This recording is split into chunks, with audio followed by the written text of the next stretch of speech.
Hi friends, welcome to government jobs portal.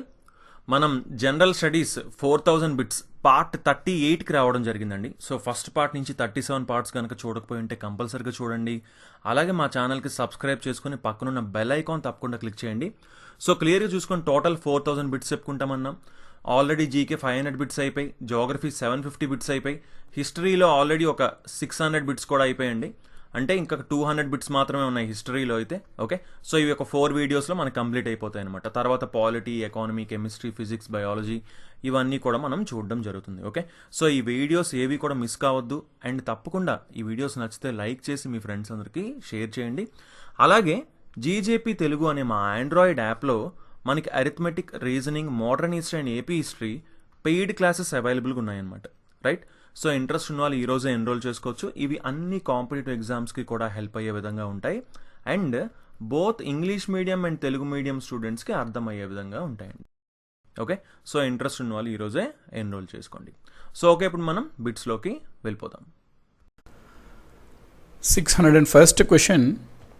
The first Indian Hindi scholar of the Mughal period was అని అడుగుతున్నాడు. అంటే మొఘల్ కాలానికి చెందిన మొదటి భారతీయ హిందీ పండితుడు ఎవరు అంటున్నాడు. మొఘల్స్ అంటే మనకి 1526 నుంచి వాళ్ళు స్టార్ట్ అవుతుంది బాబర్తో. సో అప్పటి నుంచి మనం చూసుకున్నట్లయితే మొఘల్ పీరియడ్లో చూసుకున్నట్లయితే మొట్టమొదటిసారిగా ఇండియన్, అతను భారతీయుడు, హిందీలో అనమాట అతను స్కాలర్. సో ఎవరు అని చెప్పి అడుగుతున్నాడు. దీనికి ఆన్సర్ మాలిక్ మొహమ్మద్ జయసీ అండి. మనకి మాలిక్ మొహమ్మద్ జయసీ అనే అతను ఫస్ట్ ఇండియన్ హిందీ స్కాలర్ అనమాట. ఇతను 1542 ఇయర్లో చనిపోవడం జరుగుతుంది. ఇతను ఇండియన్ సూఫీ పోయెట్ అనమాట. ఇండియన్ సూఫీ పోయెట్. ఇతను జనరల్గా హిందీ లాంగ్వేజ్లో మరియు అవధి భాషల్లో రచించేవాడు తన రచనల్ని. ఇతను బాగా దేనికి ఫేమస్ అంటే తన ప్రముఖ గ్రంథమైనటువంటి పద్మావత్. మనకి రీసెంట్గా పద్మావత్ మూవీ వచ్చింది కదండి, ఇతను రాసిన గ్రంథమే అనమాట. అంటే అలావుద్దీన్ ఖిల్జీకి రాణి పద్మిని రాణి పద్మావతి యొక్క ఆ స్టోరీ ఉంటుంది కదండి, ఆ స్టోరీని డీల్ చేసే గ్రంథం ఇదనమాట పద్మావత్. సో ఆ పద్మావత్ గ్రంథం రచించింది Malik Mohammad Jayasi. 602nd question. Which Mughal ruler constructed a new city called as Din Panah on the banks of Yamuna river? మనకి యమునా నది ఒడ్డున దీన్ పనాహ్ అనే ఒక నగరంను ఒక మొఘల్ చక్రవర్తి నిర్మించాడు. ఎవరు అన్నట్టు అడుగుతున్నాడు అనమాట. యమునా నది ఒడ్డున దీన్ పనా అనే కొత్త నగరాన్ని ఏ మొఘల్ పాలకుడు నిర్మించాడు? మనకి మొఘల్ రాజులు గనక చూసుకున్నట్లయితే గ్రేటర్ మొఘల్స్ అంటాము. స్టార్టింగ్లో పరిపాలించినటువంటి రాజులు. వారు క్రమంగా చెప్పాలి అంటే ఈ కోడ్ గుర్తు పెట్టుకోండి. బాద్షా, బాబర్, హుమాయూన్, అక్బర్, జహంగీర్, షాజహాన్, ఔరంగజేబ్. ఇందులో హుమాయూన్ ఉన్నాడు చూసారా. హుమాయూన్ మనకి 1530లో అధికారంలోకి వస్తాడనమాట హుమాయూన్. ఇతను 3 సంవత్సరాలు పరిపాలించిన తర్వాత అనగా 1533లో ఒక కొత్త నగరాన్ని నిర్మిస్తాడు. ఆ నగరం పేరు దిన్ పనా అనమాట. దిన్ పనా. అయితే మనకి చరిత్రలో తెలుసు, హుమాయూన్ని కొంతకాలం షేర్షా సూరి అనే అతను ఓడించి ఇతను పక్కకు తెప్పిస్తాడు. అప్పుడు షేర్షా ఈ రాజ్యాల్లో పరిపాలిస్తుంటాడు. ఎప్పుడైతే హుమాయూన్ను పక్కకు తప్పిస్తాడో షేర్షా 1540లో, ఆ టైంలో షేర్షా ఏం చేస్తాడంటే ఈ నగరం హుమాయూన్ నిర్మించాడు కాబట్టి ఈ నగరాన్ని నాశనం చేస్తాడనమాట. నాశనం చేసి అతను కొత్త నగరాన్ని నిర్మిస్తాడు షేర్షా. ఆ షేర్షా నిర్మించిన నగరంనే షేర్ షాహీ అని పిలిచేవారు అప్పుడు, ఎందుకంటే షేర్షా నిర్మించాడు కాబట్టి. దీనినే మనము ఇప్పుడు ప్రెజెంట్ డే చూసుకుంటే ఢిల్లీలో, సౌత్ ఈస్ట్ ఢిల్లీలో ఉంటుందండి, పురాణా కిలా అంటాం. పురాణా కిలా ఏరియా అంటాం.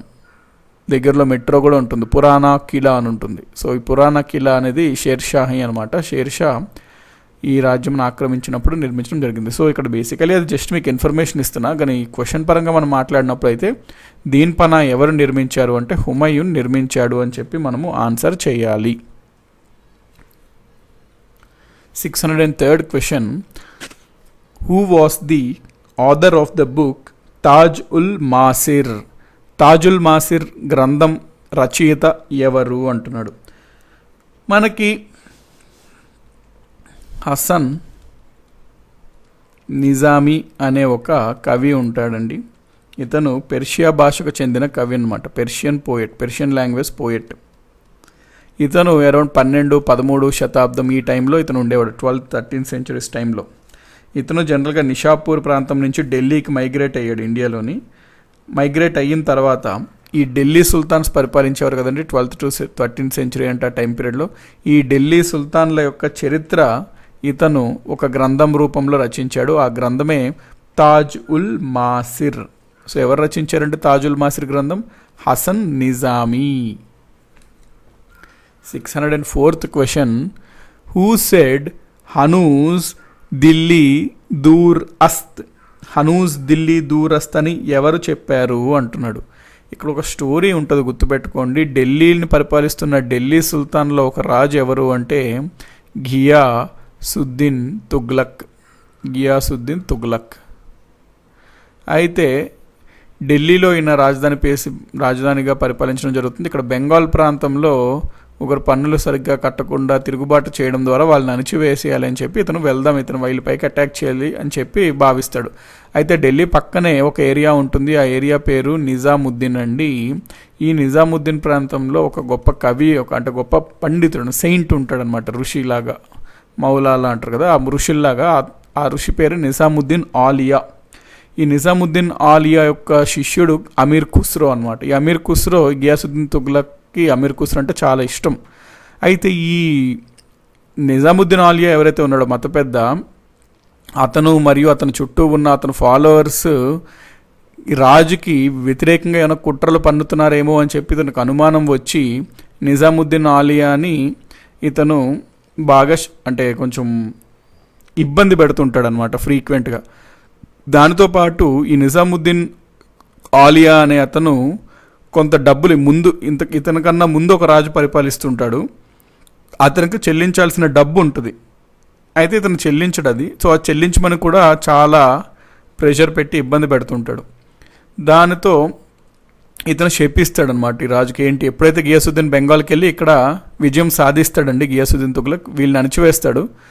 సో ఘియాసుద్దీన్ తుగ్లక్ బాగా సెలబ్రేషన్స్ చేసుకుంటాడు అనమాట, పెద్ద ఎత్తులో సెలబ్రేషన్స్. అప్పుడు ఈ నిజాముద్దీన్ ఆలియాకి అంటారు, చూడండి మరి అక్కడి నుంచి తిరిగి అతను ఢిల్లీకి వచ్చినట్లయితే నెక్స్ట్ టార్గెట్ మీరే ఉంటారు, ఎందుకంటే మీ పైన అతనికి తీవ్రమైన వ్యతిరేక భావం ఉంది అన్నట్లయితే అప్పుడు ఆ నిజాముద్దీన్ ఆలియా అని అతను అంటాడు, ఎందుకు ఇంకా మీరు ఆవేశపడుతున్నారు, ఇంకా ఢిల్లీ చాలా దూరంలో ఉంది అతనికి రీచ్ అవ్వడానికి అని.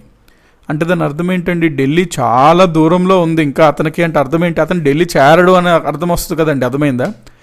ఎందుకు ఇంకా ఢిల్లీ ఇంకా చాలా దూరం ఉంది అంటే ఏంటి ఇక్కడ అర్థం, ఢిల్లీ అతను వెళ్ళని వరకు ఉండాలి కదా అనేటట్టు వస్తుంది అనమాట.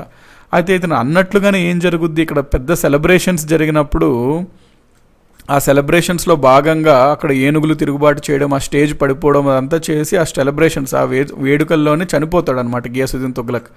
దానితో ఇతను అన్నిది ఈ హనూజ్ దిల్లీ దూరస్త్, ఢిల్లీ ఇంకా చాలా దూరంలో ఉంది అని ఏదైతే ఇతను అన్నాడో నిజాముద్దీన్ ఆలియా, అతను అనడం వల్లే అది జరిగింది, ఇతను చాలా పవర్ఫుల్ అని చెప్పి ఇది బాగా ప్రచారం అయిందనమాట ఈ వాక్యం. కాబట్టి ఇది ఎవరన్నారు అనేది అడుగుతుంటాడు ఎగ్జామినేషన్స్లో. హూ సెడ్ హనూజ్ దిల్లీ దూరస్త్? హనూజ్ దిల్లీ దూరస్త్ అంటే పర్షియన్ భాషలో ఢిల్లీ ఇంకా చాలా దూరంలో ఉంది అని అర్థం. కాబట్టి హనూజ్ దిల్లీ దూరస్త్ అని ఎవరన్నారంటే నిజాముద్దీన్ ఆలియా అన్నారనమాట. 605th question, during the reign of which ruler use of halo or divine lights were started in paintings? చిత్రాలలో హ్యాలో లేదా దైవ దీపాలను ఏ పాలకుడు ఉపయోగించడం ప్రారంభించారు అని ప్రశ్న అడుగుతున్నాడు. అంటే డివైన్ లైట్స్ హ్యాలో అంటే ఏంటండి, ఎవరన్నా ఒక రాజు బొమ్మ ఇట్లా గీసినట్లయితే ఆ రాజు బొమ్మ వెనకాల ఒక కాంతి అనమాట, అంటే యాజ్ ఇఫ్ వీళ్ళు దేవుడి యొక్క నీడ, లేకపోతే వీళ్ళు డైరెక్ట్గా దేవుడే వీళ్ళని కావాల్సుకొని పంపించారు, వీళ్ళు దేవుడి యొక్క ఇక్కడ మనకి ఉంటున్న ప్రతినిధులు, నీడలు అనే భావన వచ్చేటట్టు వీళ్ళు వెనకాల ఫొటోస్లో ఒక హ్యాలో అనేది వేయించుకునేవారు అనమాట. అది ఏ రాజు ప్రారంభించాడు అని ప్రశ్న ఇక్కడ మనకు అడుగుతున్నాడు.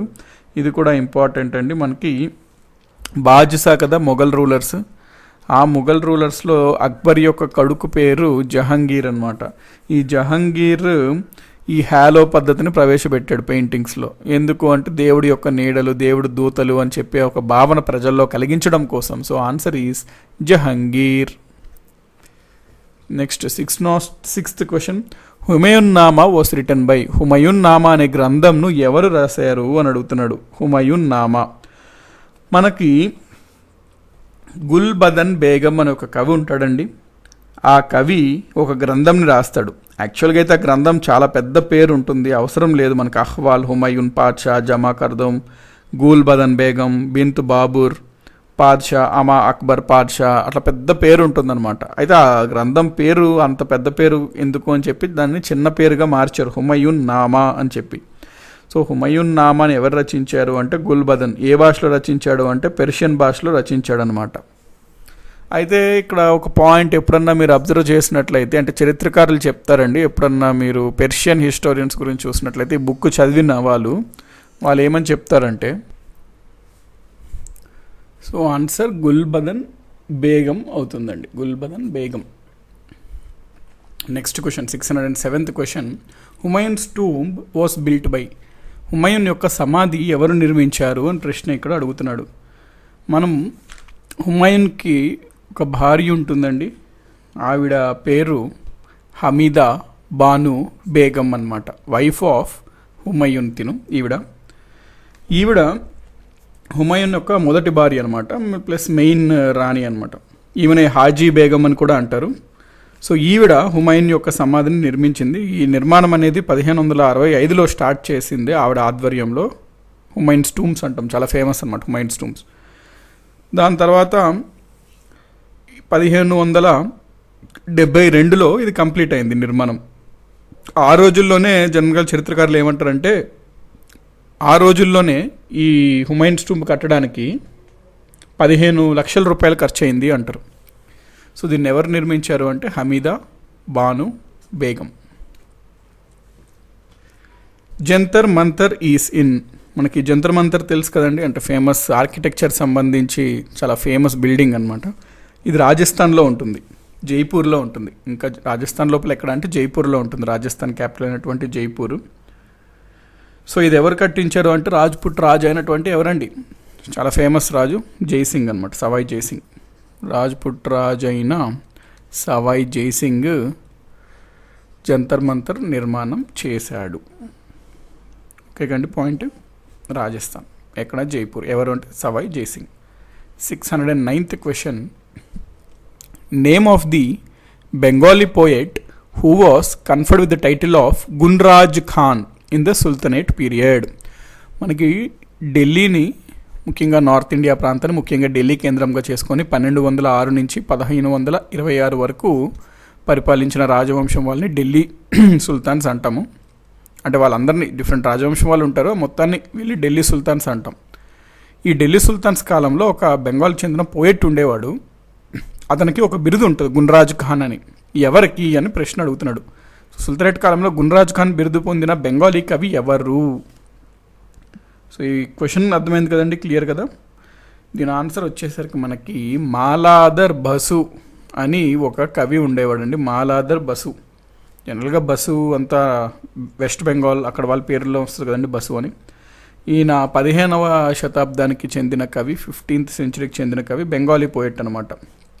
ఇతను ఒక బాగా ప్రముఖమైన గ్రంథం రాస్తాడు. ఆ గ్రంథం పేరు శ్రీకృష్ణ విజయ, అంటే కృష్ణుడి యొక్క విజయాల గురించి తెలుపుతుంది అనమాట. దేవుడు కృష్ణుడి యొక్క విజయాల గురించి తెలుపుతుంది శ్రీకృష్ణ విజయ. మాలాదర్ బసు అన్న ఆయన రచించాడు వాటిని. ఓకే కండి, ఇతనికి బిరుదు ఉండేదన్నమాట గున్రాజ్ ఖాన్ అని. ఎవరిచ్చినట్టు రుక్నుద్దీన్ బర్బక్షా అనే అతను ఇస్తాడండి, అది అవసరం లేదు. ఎవరికి ఉండేది బిరుదు అనేది గుర్తుపెట్టుకోండి, మాలాదర్ బసు. ఆ బిరుదు ఎవరిచ్చారు గున్రాజ్ ఖాన్ అంటే, ఇన్ కేస్ ఎవరైనా గుర్తుపెట్టుకుంటారో ఆ పాయింట్ అనుకుంటే నోట్ చేసుకోండి, చెప్తాను మీకు. ఈ మాలాదర్ బసుకి గున్రాజ్ ఖాన్ బిరుదు ఇచ్చింది ఎవరు అంటే Ruknuddin Barbakshah. Ruknuddin Barbakshah. 610th question.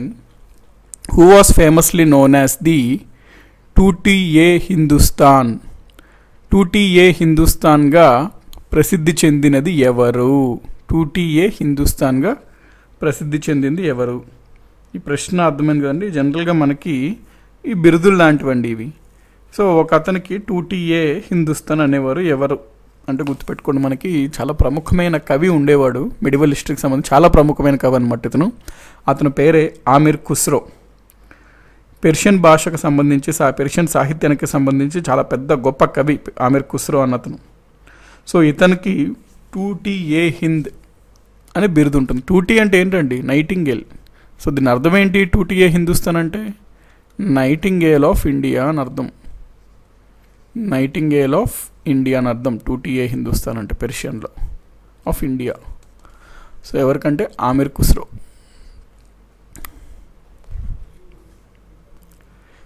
611th question. When was the government of India 1858 government of India act 1858 passed by the British parliament of the United Kingdom? మనకి 1857 వరకు భారతదేశాన్ని ఈస్ట్ ఇండియా కంపెనీ పరిపాలించేది. 1857లో తిరుగుబాటు వస్తుంది. ఆ తిరుగుబాటు కారణం చెప్పి 1857 తర్వాత డైరెక్ట్గా యూకే గవర్నమెంట్, బ్రిటిష్ ప్రభుత్వము ఇండియా పైన పాలనని తీసుకుంది తన చేతుల్లోకి. ఇది కేవలం ఒక వాణిజ్య సంస్థగానే మారింది. అయితే దీనికి సంబంధించి ఇప్పుడు చట్టం చేయాలి కాబట్టి 1858లో భారత ప్రభుత్వం చట్టము 1858లో గవర్నమెంట్ ఆఫ్ ఇండియా యాక్ట్ అనేది బ్రిటిష్ ప్రభుత్వం చేశారు. అయితే మరి ఆ చట్టం చేశారంటే బ్రిటిష్ పార్లమెంట్లో కదండి ఆ చట్టం చేసింది. మరి ఆ చట్టమైనటువంటి గవర్నమెంట్ ఆఫ్ ఇండియా యాక్ట్ 1858 అనేది బ్రిటిష్ పార్లమెంట్లో ఏ రోజు పాస్ అయ్యింది అని అడుగుతున్నాడు ప్రశ్న. యునైటెడ్ కింగ్డమ్ పార్లమెంటు 1858 భారత ప్రభుత్వం చట్టం ఎప్పుడు ఆమోదించింది అనేది ప్రశ్న. మనకి ఆగస్ట్ 2, 1858లో అండి. ఆగస్ట్ 2, 1858లో ఈ చట్టం అనేది బ్రిటిష్ పార్లమెంట్లో పాస్ అయ్యింది. ఆ డేట్ గుర్తుపెట్టుకోండి, August 2, 1858. Which sultan of Delhi died while playing the chaugan polo? చోగా అని కూడా అంటారు ఈ ఆటని.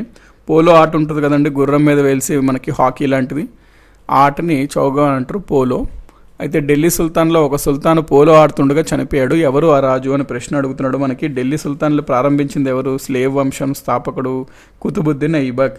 ఈ కుతుబుద్దీన్ ఐబక్ అనే అతను చౌగాన్ ఆడుతుండగా చనిపోయాడు. ఎందుకు సార్ వీళ్ళని బానిస వంశం అంటాము అంటే మనకి మొహమ్మద్ ఘోరీ యొక్క బానిస అండి ఇతను. ఎవరు?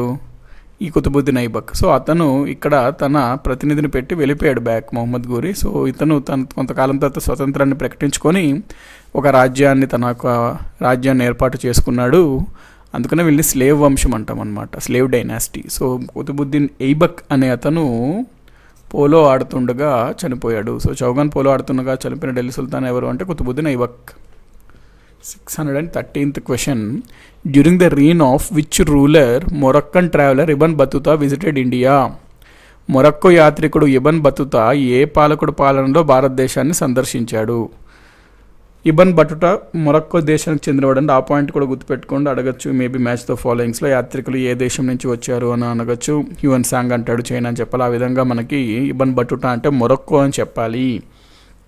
ఇబన్ బతుటా ఇతను 1333 నుంచి 1347 ఈ టైం పీరియడ్ ఇండియాలో ఉన్నాడండి. ఇండియాలో ఇబన్ బతుతా.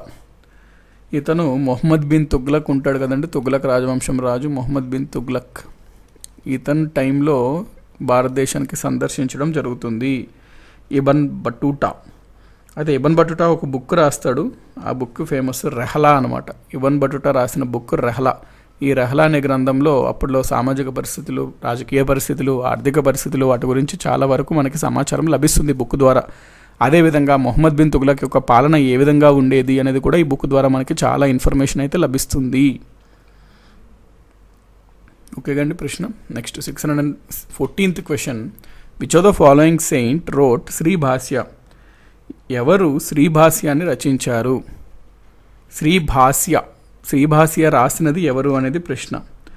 మనకి రామానుజాచార్య అన్నతను, ఆచార్య అండి, బేసికలీ ఆచార్య అతను. సో మనం ఆచార్యస్ అని ఎవరిని అంటాము? వైష్ణవ సెయింట్స్ని అంటాం ఆచార్యస్ అని. వైష్ణవ ఫిలాసఫర్స్ లేకపోతే వైష్ణవ సెయింట్స్ని, వైష్ణవ ఫిలాసఫర్స్ని, వైష్ణవ తత్వవేత్తలు మనం ఆచార్యాలు అంటాము. అందుకని ఇతన్ని రామానుజాచార్య అని కూడా చెప్తుంటాము. ఇతను శ్రీభాష్య అనే గ్రంథంను రచించాడు. వైష్ణవ మతానికి సంబంధించి ఇతను చాలా ప్రముఖమైన ఆచార్యుడు అనమాట, ప్రముఖమైన తత్వవేత్త ఆచార్యుడు. సో ఇతను శ్రీభాష్య అనే గ్రంథం రచించాడు. Next question, who established Chishti order in India?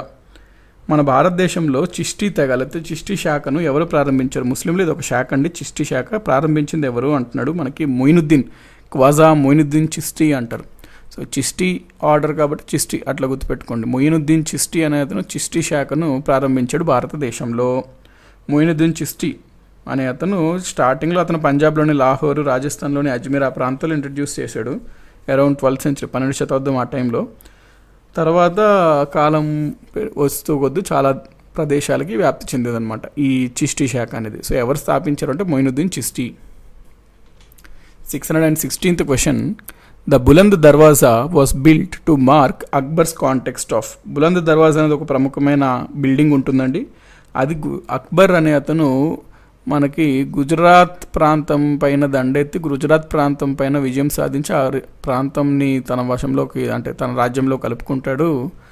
ఆ విజయానికి గుర్తుకుగాను అక్బర్ బులంద్ దర్వాజా నిర్మిస్తాడు. బులంద్ దర్వాజా అంటే అసలు అర్థం ఏంటి అంటే గేట్ ఆఫ్ విక్టరీ అనమాట. Gate of victory. Buland Darwaza అంటే గేట్ ఆఫ్ విక్టరీ. ఇది అక్బర్ 1601 AD ఈ సంవత్సరంలో నిర్మించాడు. ఎందుకు అంటే తన గుజరాత్ పైన సాధించిన విజయానికి చిహ్నంగా. ఓకే కండి. మనకి ఒకవేళ మీరు ఆగ్రాకి వెళ్ళినట్లయితే, ఎప్పుడంటే ఢిల్లీకి వెళ్ళినా ఆగ్రాకి వెళ్ళినా, ఆగ్రాకి ఒక 43 కిలోమీటర్లు దాదాపు దూరంలో ఫతేపూర్ సిక్రీ అనే పట్టణం ఉంటుంది. ఫతేపూర్ సిక్రీలో ఫతేపూర్ ప్యాలెస్ అని ఉంటుందన్నమాట. ఆ ప్యాలెస్కి ఎంట్రన్స్ గేట్గా ఈ బులంద్ దర్వాజా ఉంటుంది. ఆ ప్యాలెస్ యొక్క ఎంట్రన్స్గా, మెయిన్ ఎంట్రన్స్గా ఉంటుంది ఒక బిల్డింగ్, అదే బులంద్ దర్వాజా. సో ఎక్కడ అంటే ఏ ప్రాంతం అంటే గుజరాత్ పైన సాధించిన విజయానికి చిహ్నంగా బులంద్ దర్వాజా అక్బర్ కట్టించాడు 1601 సంవత్సరంలో. 617th question, who among the following was named as Zinda Pir or living saint in Mughal period? Zinda అంటే లివింగ్, నివసిస్తున్నటువంటి, పీర్ అంటే సెయింట్. ముస్లిమ్స్లో జనరల్గా పీర్స్ అంటాం, పీర్ సాహెబ్ పీర్స్ అంటాం కదా, అట్లా సెయింట్ అనమాట, ఋషి ముని అట్లా.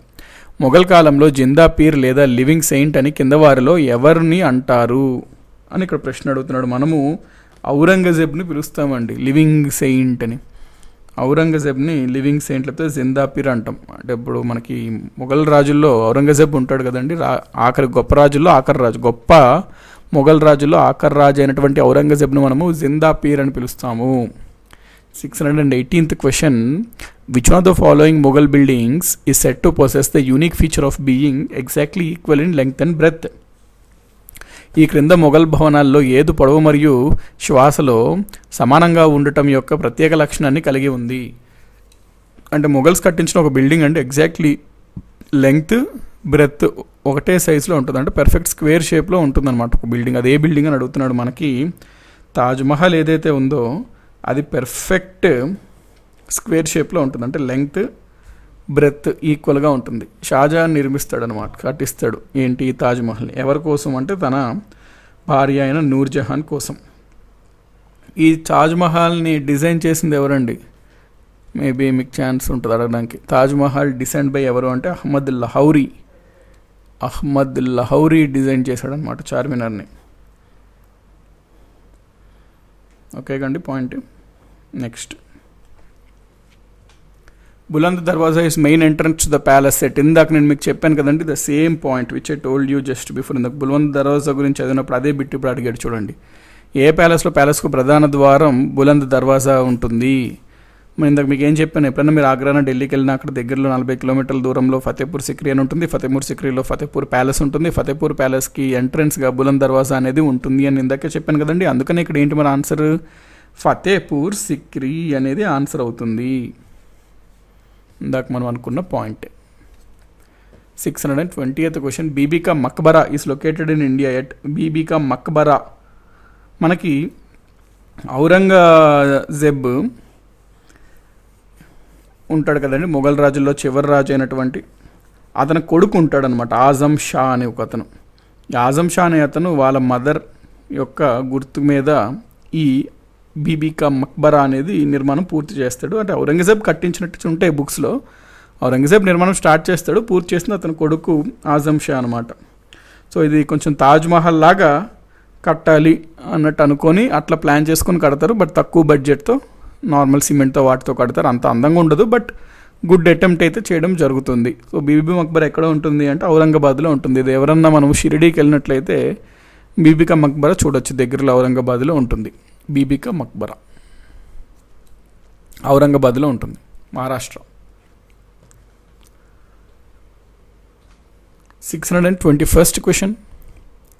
The most learned medieval Muslim ruler who was well versed in various branches of learning including astronomy, mathematics and medicine was ఖగోళ శాస్త్రము, ఇంకా గణితము, మ్యాథమెటిక్స్ మరియు మెడిసిన్ సహా వివిధ అభ్యాస విభాగాలలో బాగా ప్రావీణ్యం ఉన్న మధ్యయుగ ముస్లిం పాలకుడు ఎవరు? సో ఇతను బాగా హైలీ ఇంటలెక్చువల్ అనమాట. ఎవరు అంటే మనకి మొహమ్మద్ బిన్ తుగ్లక్. అందుకని తుగ్లక్ ఎక్స్ట్రీమ్స్ యొక్క కలయిక అంటాడు. అంటే బాగా వ్యత్యాసాలు ఎక్కువ అనమాట. ఒకటేమో ఒక సైడ్ చూస్తే చాలా హైలీ ఎడ్యుకేటెడ్, ఒక సైడ్ చూస్తే అతను చేసే పనులన్నీ ప్రాక్టికల్గా ఉండవు. అందుకని హిస్టోరియన్స్లో బాగా చర్చ, డిబేట్ జరిగింది. లేకపోతే కాంట్రవర్షియల్ రాజు ఎవరు అంటే మొహమ్మద్ బిన్ తుగ్లక్ అని చెప్తారు. సో మొహమ్మద్ బిన్ తుగ్లక్ అనే అతనిలో ఆస్ట్రానమీ, మ్యాథమెటిక్స్, మెడిసిన్ ఆ యొక్క విద్యలు కూడా బాగా వాటిపైన కూడా మంచి ప్రావీణ్యం ఉంది ఇతనికి. 622nd question. Which was the first garden tomb in the Indian subcontinent? Garden tomb అంటే ఏం లేదండి, ఇప్పుడు ఇది ఒక తోట సమాధి. అంటే ఒక గార్డెన్లా ఉంటుంది, అందులో తన సమాధిని నిర్మించబడింది. అయితే భారతదేశంలో మొట్టమొదటి గార్డెన్ సమాధి ఏది అని ప్రశ్న అడుగుతున్నాడు. హుమాయూన్ టూంబ్ అండి. హుమాయూన్ టూంబ్ ఇందాక మనం లాస్ట్ క్లాస్లో అనుకుంటూ చదివాం కదా. హుమాయూన్స్ టూంబ్ వాళ్ళ యొక్క వైఫ్ నిర్మిస్తారు. హుమాయూన్స్ టూంబ్ అనేది అప్పట్లోనే అది 15 లక్షల రూపాయల దాకా అయింది, అవన్నీ చూసాం కదండి. సో హుమాయూన్స్ టూంబ్ ఏదైతే ఉందో హుమాయూన్ సమాధి, అది భారతదేశంలోనే మొట్టమొదటి తోట సమాధి, అంటే గార్డెన్ టూంబ్ అనమాట. ఇది యునెస్కో వరల్డ్ హెరిటేజ్ సైట్ కూడా అండి, వారసత్వ సంపద యునెస్కో సైట్లో కూడా ఉంది. UNESCO world heritage site Humayun's tomb. The famous historical monument Atala mosque is associated with, ఇది కూడా ఇంపార్టెంట్ అండి. అటలా మాస్క్ ఎవరితో సంబంధం ఉంది, ఏ యొక్క రాజులతో సంబంధం ఉంది? అటలా మాస్క్ మనకి షార్కీ రూలర్స్ అని ఉంటారండి. షార్కీ రూలర్స్ అంటే అసలు ఎవరు సార్ అంటే చెప్తాను చూడండి. ఢిల్లీ సుల్తాన్లు పరిపాలిస్తున్నప్పుడు, ఢిల్లీ సుల్తాన్లో తుగ్లక్ వంశం పరిపాలిస్తున్నప్పుడు, అందులో ఫిరోజ్ షా III అనే రాజు పరిపాలిస్తున్న సమయంలో వీళ్ళకి సామంతులుగా ఉత్తరప్రదేశ్లోని జౌన్పూర్ ప్రాంతంలో షార్కీ సుల్తాన్లు పరిపాలించేవారు. షార్కీ సుల్తాన్లో ఉండేవారు. ఈ షార్కీ సుల్తాన్లో ఒక రాజు పేరు సుల్తాన్ ఇబ్రాహీం. ఇతను ఈ అతలా మాస్క్ని నిర్మించాడనమాట. సో ఎవరితో సంబంధం ఉంది అతలా మాస్క్ అంటే? షార్కీ రూలర్స్, షార్కీ పాలకులు.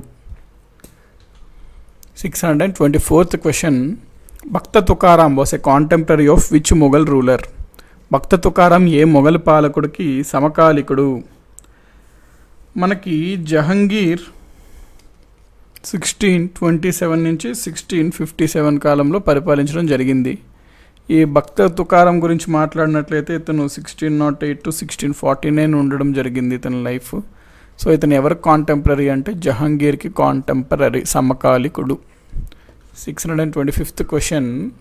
Who wrote the history of Aurangzeb's reign in total secrecy because of the emperor's opposition to it, and what was the name of that historical work? ఇక్కడ ప్రశ్న ఏమడుగుతున్నాడంటే, ఔరంగజేబ్ యొక్క చరిత్ర గురించి ఒక గ్రంథం రాశాడు. అయితే ఆ గ్రంథము ఔరంగజేబ్కి అస్సలు నచ్చలేదన్నమాట. దాంతో ఆ గ్రంథము కాల్చేయాలి అని ఆదేశించాడు.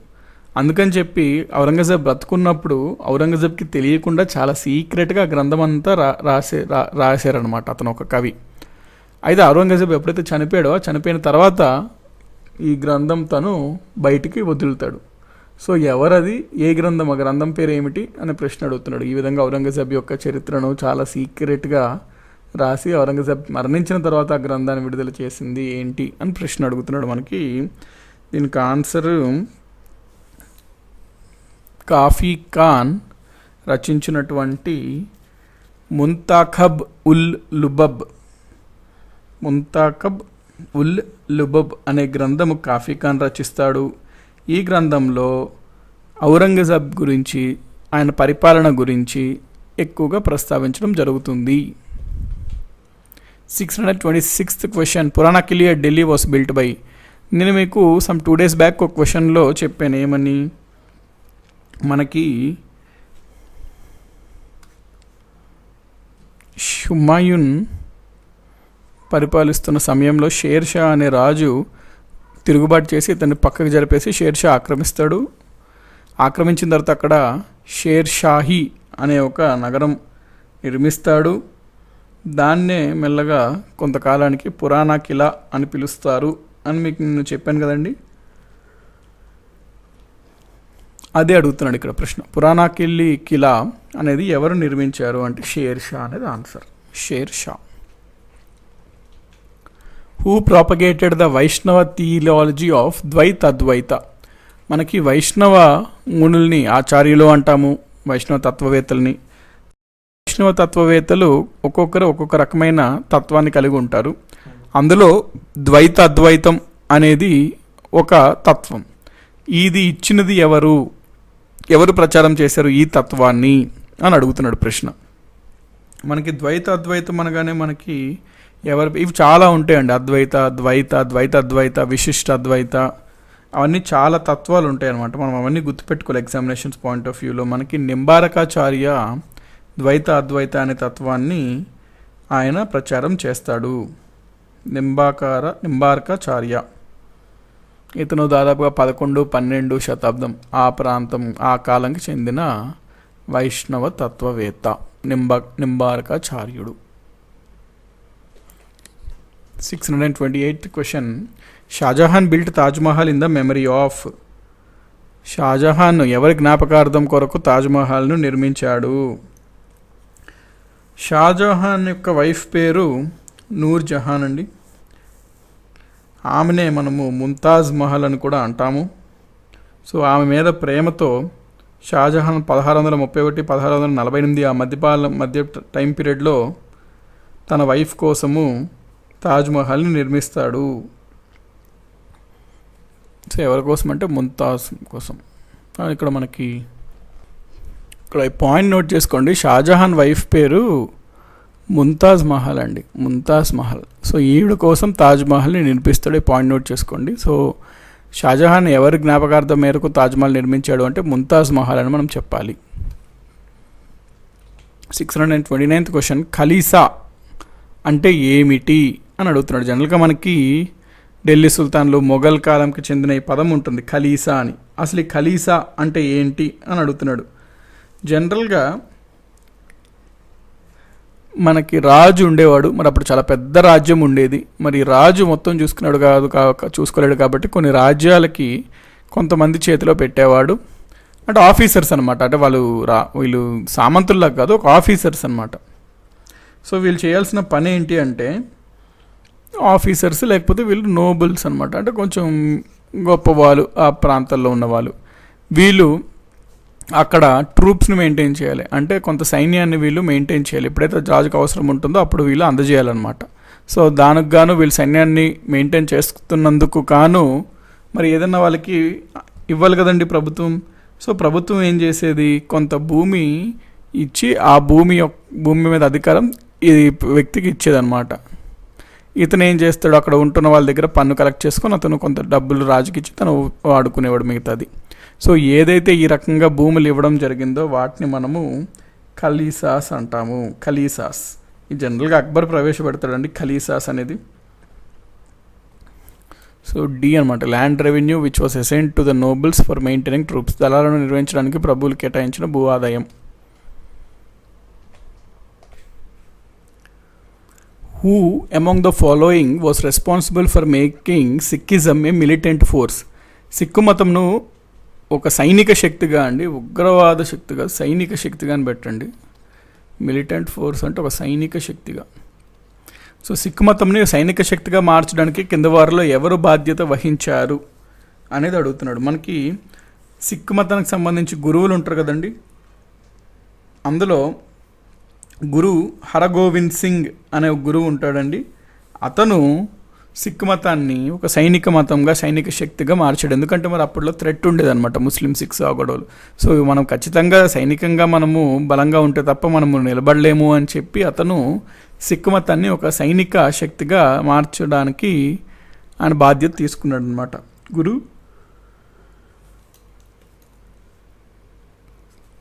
హరగోవింద్ సింగ్. ఓకే కండి point. Next 631st question. Which one of the following statements is not correct? కింద ఇచ్చిన వాటిలో ఏది సరైనది కాదు అంటున్నాడు. మనకి ఏమేమి ఇచ్చాడు ఇక్కడ? ఫస్ట్ పాయింట్ ఏంటి? Krishnadevaraya wrote Amukta Malyada. Right wrong? Absolutely right. Krishnadevaraya రచించాడు అనమాట ఆముక్త మాల్యద అని. Next, Krishnadevaraya founder of the Tuluva dynasty అంటున్నాడు. No no no no no, ఇది రాంగ్ అండి. యాక్చువల్లీ మనకి తులువ డైనాసిటీ కనుక మనం చూసినట్లయితే దీని యొక్క స్థాపకుడు ఎవరు అంటే తులువ నరసనాయక. తులువ నరసనాయక అనే అతను తులువ వంశాన్ని స్థాపించాడు, కృష్ణదేవరాయ కాదు. కృష్ణదేవరాయ యొక్క ఆస్థానంలో అష్టదిగ్గజాలు ఉండేవారు. Right. He maintained friendly relations with the Portuguese వాళ్ళతో స్నేహపూర్వక సంబంధాలు ఇతనికి ఉండేది. ఇది కూడా రైట్. ఏది సరికానిది అంటున్నాడు కాబట్టి బి అనేది సరికానిది. మిగతా ఏబి, ఏసిడి అనేది right. Next 632nd question. Which of the following statements is not correct about Poona pact?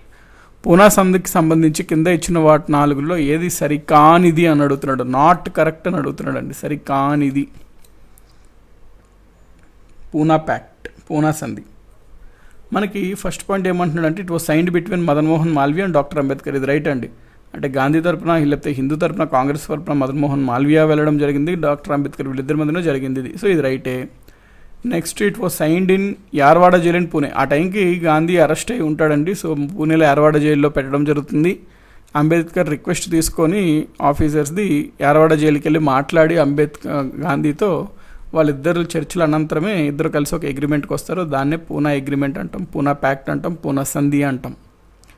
So ఆ సంధి మదన్ మోహన్ మాల్వియా మరియు డాక్టర్ అంబేద్కర్ మధ్యలో జరిగింది. Right. It was signed on January 23rd, 1932. No, ఇది ఎప్పుడు సైన్ అయింది అంటే 24th సెప్టెంబర్ అండి. 24th September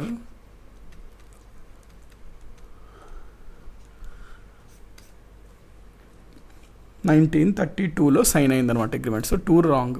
next, it was signed in Yerwada jail. అవునండి. ఈ సంధి ప్రకారం అప్పటి వరకు ఈ ఎస్సీస్కి సంబంధించిన షెడ్యూల్డ్ కాస్ట్స్కి, డిప్రెస్డ్ క్లాస్కి సంబంధించిన సీట్లు 71 ఉండేవి. ఈ సంధితో 70 కన్నా ఎక్కువ అయినాయి అనమాట. 147 సీట్లు భారతదేశంలో డిప్రెస్డ్ క్లాసెస్ కోసము రిజర్వ్ చేసి ఉంచారు ఈ సంధి ప్రకారం. So all are correct except 2 అనమాట. ఇక్కడ ఏది కరెక్ట్ కాదు అంటున్నాడు కాబట్టి B is the answer for the question. Next 633rd question. Which of the following was not the saint of Warkari sect? Warkari శాఖలో చందని ఋషి ఎవరు, లేకపోతే చందని తత్వవేత్త ఎవరు, లేకపోతే సైంట్ సన్యాసి ఎవరు, చందన సన్యాసి ఎవరు అని అడుగుతున్నాడు ఇక్కడ ప్రశ్న. అసలు వార్కారి అంటే ఒక భక్తుడు, పిల్గ్రిమ్ అని అర్థం అనమాట. భక్తి మూమెంట్ ఉంటుంది. ఆ భక్తి మూమెంట్లో భాగంగానే ఈ వార్కారి అనే ఒక కొత్త మూమెంట్ కూడా ఏర్పడిందనమాట. వార్కారి వీళ్ళు విఠల్ స్వామిని పూజిస్తారు వార్కారి శాఖ వాళ్ళు. అంటే ఒక కృష్ణుడిలో ఒక రకమైన కృష్ణుడి ఆకారంతో ఉంటారండి పందార్పూర్ దగ్గర. అక్కడ విఠల్ స్వామి లేకపోతే విఠల్ దేవుడిని ఆచరిస్తారు వీళ్ళు. ఆ దేవుడిని ఆరాధిస్తుంటారు. సో ఎవరు కింద ఇచ్చిన వాటిలో వర్కారీ శాఖకు చెందిన వాళ్ళు కాదు అంటున్నాడు ప్రశ్న. మనకి Tukaram is belong to Warkari sect and Namdev belong to Warkari sect and Kabir belong to Kabir కదండి, Eknath belong to Warkari sect. Kabir చూసారా, కబీర్ అనే అతను ఈ doesn't belong to Warkari sect అండి. తుకారాం, నామదేవ్, ఏక్నాథ్ మహారాష్ట్రలో ఉంటారు. వీళ్ళు belong to Warkari sect. Next question. Who among the following was known as the parrot of India? మనకి అమీర్ ఖుస్రోని నైటింగేల్ ఆఫ్ ఇండియా అంటారు, ప్యారెట్ ఆఫ్ ఇండియా అని కూడా అంటారు. ఇతను జనరల్గా మన భారతదేశంలోనే మొట్టమొదటి ఉర్దూ పోయెట్గా అని కూడా కొన్ని గ్రంథాల్లో ఇది చెప్పడం జరుగుతుంది. ఇతను 1263 నుంచి 1325 ఈ ప్రాంతంలో నివసించడం జరుగుతుంది. ఇతను ఒక సూఫీ సెయింట్ అనమాట. సో చాలామంది రాజుల దగ్గర చేశాడు. ఇతన్ని తూటే హింద్ అని కూడా అంటారు. Parrot of India, Tuti Hind, parrot of India. ఎవరిని? Amir Khusro. Next question, who translated Ramayana into Persian? రామాయణాన్ని పర్షియన్లోకి అనువదించింది ఎవరు? రామాయణం మనకు తెలుసు కదండి, రాముడి స్టోరీ గురించి అంటుంది, మరి ఎంతో పవిత్రమైనది. మరి దాన్ని పర్షియన్లోకి అనువదించింది ఎవరు అంటే బదౌని, అబ్దుల్ ఉల్ ఖాదర్ బదౌని. అబ్దుల్ ఉల్ ఖాదర్ బదౌని అనే అతను రామాయణాన్ని పెర్షియన్లోకి అనువదిస్తాడు. జనరల్గా ఇతను మరి ఎవరు నియమించారు బదౌని అంటే అక్బర్ నియమిస్తాడు. ఎందుకంటే అక్బర్లో భారతదేశంలో ఉన్నటువంటి ప్రధానమైన అన్ని మతాలపైన ఒక అవగాహన తెచ్చుకోవాలి అని చెప్పి భావిస్తాడు. అందుచేతన బదౌనిని పక్కనే పెట్టుకొని ఆ గ్రంథాల్లో ఏమేమి ఉందో తెలుసుకునేవాడు అనమాట అక్బర్. సో అక్బర్ కోరడం జరిగింది ఈ రామాయణాన్ని పెర్షియన్లోకి ట్రాన్స్లేట్ చేయను. అతని యొక్క కోరిక మేరకు బదౌని చేశాడు. అయితే బదౌనికి దాదాపుగా 4 సంవత్సరాలు పడుతుందండి ఈ ప్రక్రియ అనేది కంప్లీట్ చేయడానికి. 4 సంవత్సరాలు పడుతుంది ట్రాన్స్లేషన్ బదౌనికి. సో ఆన్సర్ బదౌని చెప్పిన ప్రకారం. 636th question, who among the following sultans of Delhi introduced the token currency? Delhi సుల్తాన్లో ఎవరు టోకెన్ కరెన్సీని ఇంట్రడ్యూస్ చేశారు, ప్రవేశపెట్టారు అని ప్రశ్న అడుగుతున్నాడు. మనకి తుగ్లక్ రాజవంశం చెందిన మొహమ్మద్ బిన్ తుగ్లక్ టోకెన్ కరెన్సీని ఇంట్రడ్యూస్ చేస్తాడండి. 637th question, what was the most important cause of the invasion of Mohammad దస్ గజనీ? గజనీ అని ఒక ప్రాంతం ఉంటుంది, ఆ ప్రాంతానికి రాజు కాబట్టి వాటిని గజనీ యొక్క మొహమ్మద్ మెల్లగా కాలంలో మొహమ్మద్ గజనీగా అతను పిలవడం జరిగేది. సో మొహమ్మద్ గజనీ భారతదేశంకి దండయాత్ర చేయడానికి ముఖ్యమైన కారణం ఏమిటి అంటున్నాడు క్వశ్చన్. సో మనకి మొహమ్మద్ గజనీ అయితే వచ్చాడు, అది మనకు తెలుసు.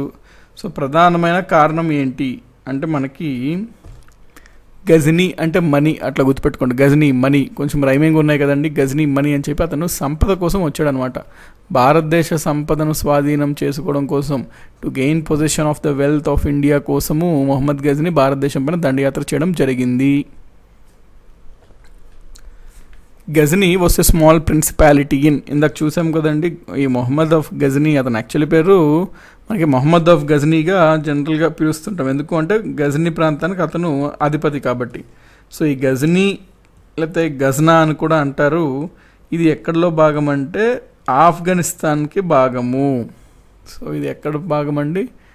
ఆఫ్ఘనిస్తాన్లో ఒక ప్రాంతం అనమాట గజనీ అనేది. 639th question, who built the Khajuraho temples? మధ్యప్రదేశ్లో ఉంటుంది కదండి ఖజురహో దేవాలయాలు. ఈ ఖజురహో దేవాలయాలు ఎవరు నిర్మించారు అంటే చండేల రాజవంశానికి చెందిన రాజులు మధ్య భారతదేశంలో 10th to 13th century 10 నుంచి 13 ఆ శతాబ్దం ఆ టైం పీరియడ్లో ఇది నిర్మించడం జరిగింది. అయితే ఇది నిర్మాణానికి దాదాపుగా 100 ఏళ్ళు పట్టింది అని చెప్పి చరిత్రకారులు చెప్తుంటారు. సో ఎవరు అంటే చండేల రాజ్పుట్స్ అనమాట, చందేల రాజ్పుత్లు. 640th question, the Kailasa temple is one of the largest rock cut ancient Hindu temple located at Ellora was built by.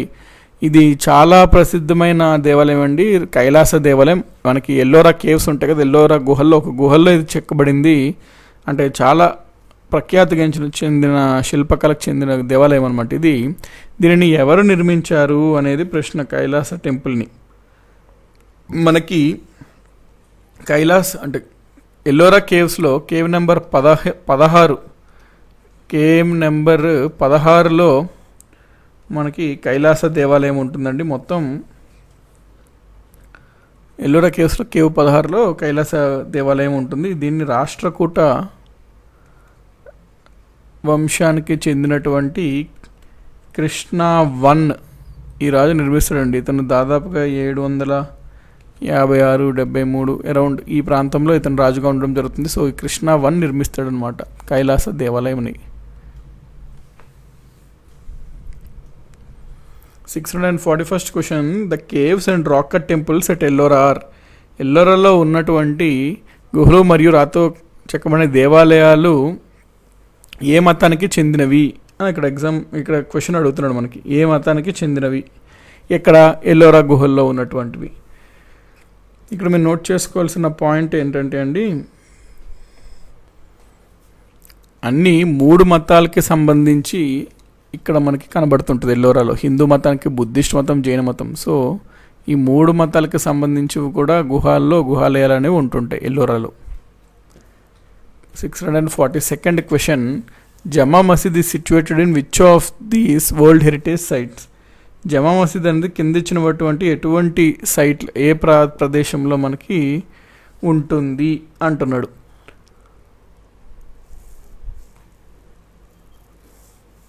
మనకి ఆగ్రాకి దగ్గరలో ఫతేపూర్ సిక్రీ అనే నగరం ఉంటుంది. ఈ ఫతేపూర్ సిక్రీలో జమా మసీద్ అంటే ఫ్రైడే మాస్క్ ఆ అర్థం వస్తుంది. సో ఈ 17th సెంచరీలో నిర్మించడం జరిగింది జమా మసీద్ని. సో ఎక్కడ అంటే Fatehpur Sikri. 643rd question, Moti Masjid is situated in which of this world heritage sites. క్రింద ఏ సైట్స్లో మోటీ మసీద్ ఉంటుంది? మనకి జమా మసీద్ అంటే చూసాం, ఏమని? ఫతేపూర్ సిక్రీలో అని చెప్పి. మోతీ మసీద్ అంటున్నాడు. మోతీ మసీద్ అనేది వైట్ మార్బుల్తో కడతారండి మాస్క్ని. ఇది ఢిల్లీలో ఉన్నటువంటి రెడ్ ఫోర్ట్ ఆవరణలో ఉంటుందన్నమాట. రెడ్ ఫోర్ట్ కాంప్లెక్స్లో ఉంటుంది. మోతీ అంటే పర్ల్స్, ముత్యం, మోతీ. పర్ల్ మాస్క్ అన్నట్టు మీనింగ్ వస్తుంది అనమాట. ఇది ఢిల్లీలో మనకి దివానీ ఏ ఖాస్ అనేది ఉంటుంది కదండి ప్రాంతం. జనరల్గా మిలిటరీ ఏరియాగా చూస్తాం దాన్ని. సో దానికి దగ్గరలో ఉంటుందన్నమాట ఇది. ఈ మోతీ మసీద్ని ఎవరండి మరి నిర్మించారు అంటే ఔరంగజేబ్ నిర్మిస్తాడు అరౌండ్ 1660 ఆ టైం పీరియడ్లో. కాబట్టి రెడ్ ఫోర్ట్ ఆవరణ ఎర్రకోట కాంప్లెక్స్లో మోతీ మసీద్ అనేది ఉంటుంది. 644th question, why Simon commission was established. Simon commission అసలు ఎందుకు ఏర్పాటు చేశారు అనేది ప్రశ్న. ఈ సైమన్ కమిషన్ అనేది మనకి మోడర్న్ హిస్టరీలో వస్తుందండి. సైమన్ కమిషన్ 7 సభ్యులు ఉన్న ఒక కమిటీ అనమాట.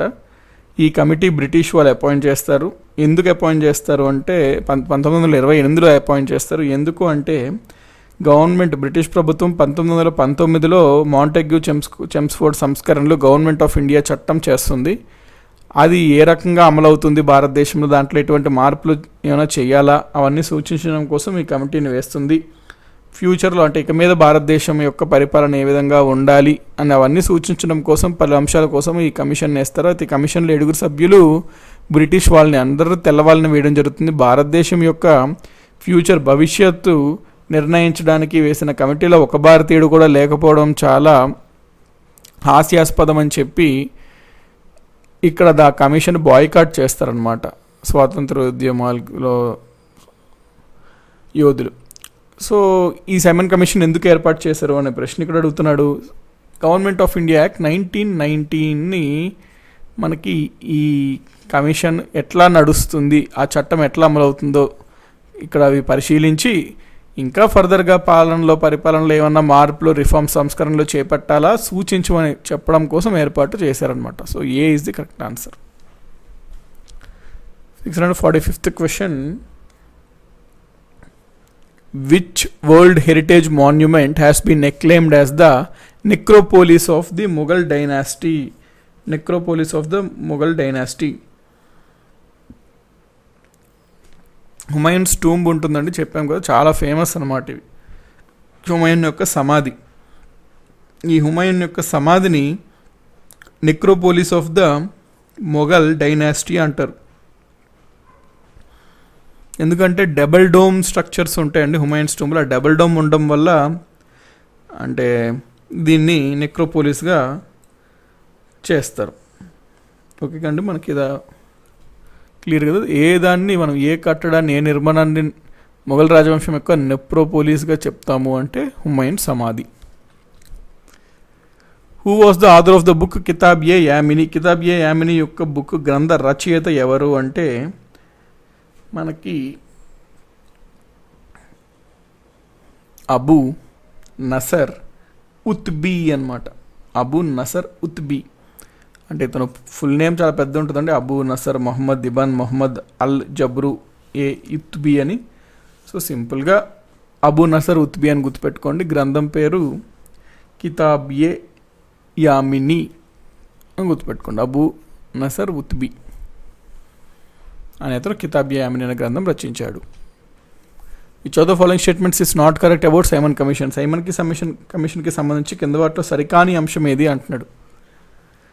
The activities of Swaraj party had induced the British government to review the working of the dyarchy system introduced by the Montagu Chelmsford reforms అంటున్నాడు. అంటే ఏంటి, మనకి 1919 సంస్కరణలో భాగంగా డయార్కీ పద్ధతి, ద్వంద్వ పాలన పద్ధతిని బ్రిటిష్ ప్రభుత్వం ప్రవేశపెట్టిందనమాట. అయితే మరి స్వరాజ్ పార్టీ అనేది ఏర్పడింది భారతదేశంలో. వాళ్ళు ఈ ద్వంద్వ పాలనని తీసివేసేయాలని చాలా డిమాండ్ చేస్తున్నారు. అందుకు గాను ఈ స్వరాజ్ పార్టీ వాళ్ళు చేస్తున్న యాక్టివిటీస్కి గాను అసలు ఈ డయార్కీ సిస్టమ్ ఏ విధంగా పరిపాలన జరుగుతుంది అని సూచించడం కోసం ఏర్పాటు చేశారు అంటే ఇది ఒక పాయింట్ అండి. ఈ కారణం చేత కూడా ఏర్పాటు చేస్తారు. ఫస్ట్ ఇది రైటే. 1927 నవంబర్లో ఏర్పాటు చేస్తారన్నారు, అది రైటే. మరియు సైమన్ కమిషన్ జనరల్గా అందరూ బహిష్కరించారు, ఎందుకంటే అందులో అందరూ తెల్లవారు ఉన్నారు. భారతదేశం యొక్క భవిష్యత్తు తెలిపే ఒక సూచించే కమిటీలో ఒక భారతీయుడు కూడా లేడు అని చెప్పే కారణంతో అందరూ బహిష్కరించారు, అది కరెక్టే. Lala Lajpat Rai died during the protest of Simon commission. Lala Lajpat Rai Simon commission యొక్క ప్రొటెస్ట్లో చనిపోలేదండి. అతను ఈ సైమన్ కమిషన్కి వ్యతిరేకంగా నివాళులు చేస్తాడు. దాంతో సాండర్స్ అనే వ్యక్తి పోలీస్ అధికారి అతన్ని బాగా కొట్టడం జరుగుతుంది. తర్వాత కొన్నాళ్ళకి ఆ గాయాల వల్ల చనిపోతాడు లాలా లజపత్ రాయ్. కాబట్టి డి కరెక్ట్ కాదండి, ఏబీసీ కరెక్టే అనమాట.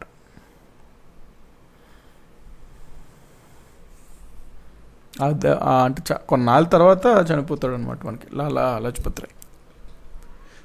Who wrote the famous book Kitabul Hind. ఇది చాలా చాలా ఫేమస్ అండి, కితాబుల్ హింద్ అనమాట. ఇది రచించింది అల్ బరూని అనే అతను కితాబుల్ హింద్ అనే గ్రంథం రచిస్తాడు. అల్ బరూని. నెక్స్ట్ కితాబుల్ హింద్ అంటే book on India, book on Hindustan అట్లా. 649th question, which one is not situated at Fatehpur Sikri. Fatehpur Sikri వద్ద అక్కడ లేనిది ఏంది అని అడుగుతున్నాడు ప్రశ్న.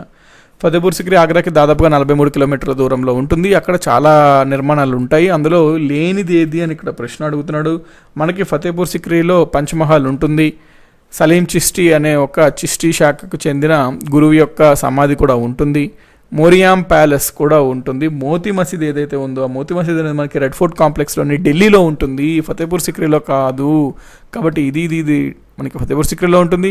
మోతీ మసీద్ వచ్చేసరికి ఢిల్లీ రెడ్ ఫోర్ట్ కాంప్లెక్స్లో ఉంటుంది. కాబట్టి ఆన్సర్ బి అనమాట.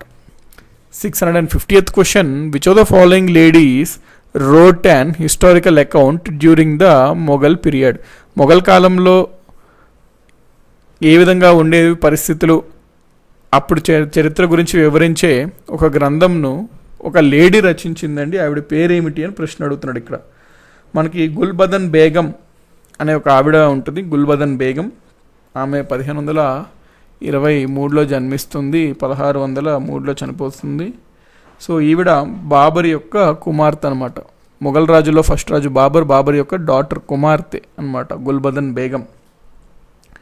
ఈవిడే హుమయూన్ నామా అనే గ్రంథం రచిస్తుంది. హుమయూన్ నామా ఈవిడ అన్నగా అనమాట, బ్రదర్ హుమయూన్ అతను. సో హుమయూన్ నామా అనే గ్రంథం కూడా ఇవి రచిస్తుంది.